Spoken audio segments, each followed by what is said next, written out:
Hi, magandang araw po sa ating lahat. Nandito po tayo ngayon sa San Rafael, Bulacan, specifically sa Barangay Kaingin, na kung saan ay nandito po ang project ng Prime World Land Holdings, ang Prime World Enclaves, na matatagpuan po dito sa San Rafael, Bulacan. At ngayon po, meron po tayong mga available na townhouse unit po dito na ready for occupancy units. At meron pong early move-in promo ang Prime World para po dun sa mga home buyer na nagmamadali. Alam nyo po, ang kagandahan po dito sa Prime World, no? Mula po sa NLEX via Balagtas exit, dire-diretso na po kayo sa Plaridel bypass hanggang sa mga few minutes away lamang po from Plaridel bypass ay makakarating na po kayo dito sa Prime World Enclave. Napakabilis po ng biyahe. In fact, kami po sa Bukawi, Bulacan ay nasa around 30 minutes ay nakarating na po kami dito. Basically, from Bukawi, mga 20 minutes away yan from Metro Manila, specifically pag Balintawak. Kaya more or less, ang travel po ninyo from Metro Manila ay nasa estimated 1 hour kung kayo po ay pupunta dito sa may Prime World Enclave. Kaya po napakabilis, especially po kung kayo po ay may sariling service.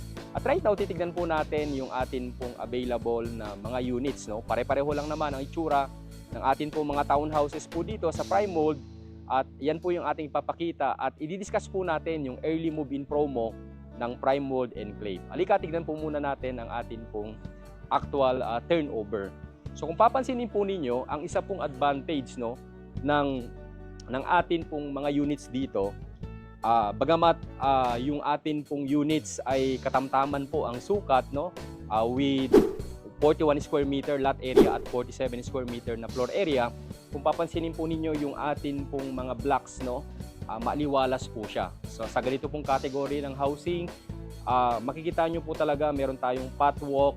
Yung atin pong expansion for our unit ay syempre meron po yung certain restrictions para ma-ensure po natin na talaga namang hindi siya mukhang crowded yung atin pong mga tinatayong structure, no. So yun po yung kainaman niya kung naghahanap po kayo ng talagang medyo mas maaliwalas at affordable na subdivision po, isa po ito sa pwede nyong i-consider. So ito po yung atin pong turnover. Of course, syempre meron po tayong meron po tayong space para po dito. Ito pong portion na to para po sa may mga sasakyan na sedan type, no, kakasya naman po dito sa atin pong parking area, no. Of course, syempre, ang atin pong expansion, kung gagawa po tayo ng let's say gate, ay hanggang dito po yan, no, hanggang dito po yan. So tingnan po natin ang loob ng atin pong property.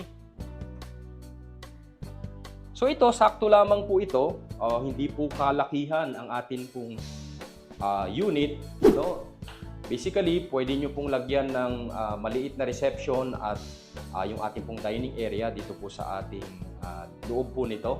Mamaya po, tingnan natin yung model house para po mas ma-appreciate natin kung ano yung expansion na pwede po natin gawin. And ang likod naman po natin ay, of course, syempre, meron po tayong space dito na nasa 2 meters, no?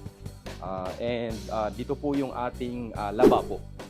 No? So basically maluwag po ang atin pong likod, no? At tingnan naman po natin ang ating taas.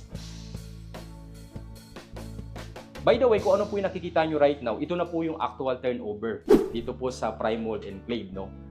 Naka-tiles na, kompleto na po sa pintura, gamit nyo na lang po ang kulang, no? Dito po sa ating unit.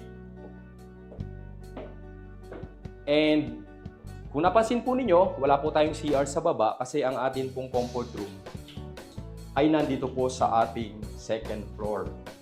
No? So nagtataka po tayo, bakit ba second floor yung ating comfort room, no?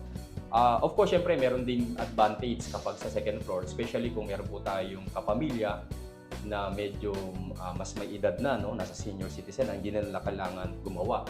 At kung sakali naman, inaalaw naman na mag-expand kayo, pwede kayo magpagawa ng isa pang CR, mas madali pong magpagawa sa ground floor ng additional CR kung kayo po ay magpapagawa, no? So wala nang maabala kasi kung expansion nyo sa likod, so kahit may gumawa nun, hindi maabala. Unlike kung originally meron sa ground floor, tapos sa second floor ka magpapagawa ng CR, medyo mas hassle sa pagpapagawa, no?